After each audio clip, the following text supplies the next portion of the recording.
এক বছরে ছাত্র দলের বিরুদ্ধে 30টি ধর্ষণের অভিযোগ আছে। নেতৃত্বকে ভয় পায়, তাদেরকে বাংলাদেশের ছাত্র সমাজ চিনে নিয়েছে। আমাদের ডাকসুতে শিবির সমর্থিত প্যানেলের যে সকল নারী আমাদের প্রতিনিধিত্ব করছে, সাবিকুন নাহার তামান্না, ফাতেমা তাসলিম যুব সহ নারীদের প্রতি যখন বুলিং হয়, স্লাট শেমিং হয়, তখন প্রত্যেকটি প্রগতিশীল, তারা যে প্রগতিশীল বলে সেই জায়গা থেকে আমরা কোনো শব্দ উচ্চারণ হতে দেখি না। ওই সময় তারা হয়ে যায় শিবির, আর অন্যান্য ক্ষেত্রে তারা হয়ে যায় নারী।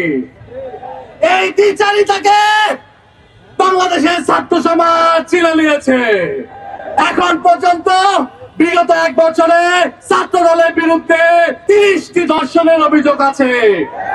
এমনকি তাদের প্যাডে 12 জনকে বহিষ্কারের নিদর্শন খুঁজে পাওয়া গেছে।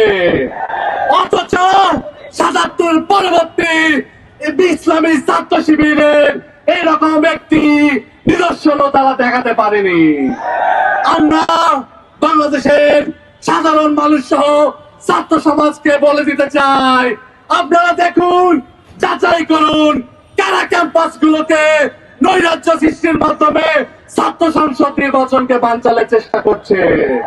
সকলকে ছাত্র সমাজের আহ্বানে সাড়া দিয়ে আগামীতে জুলাইয়ের মতো করে একতাবদ্ধ হয়ে যে কোনো আন্দোলনে একত্রিত হয়ে যোগদান করার উদাত্ত আহ্বান জানিয়ে আমার কথা শেষ করছি।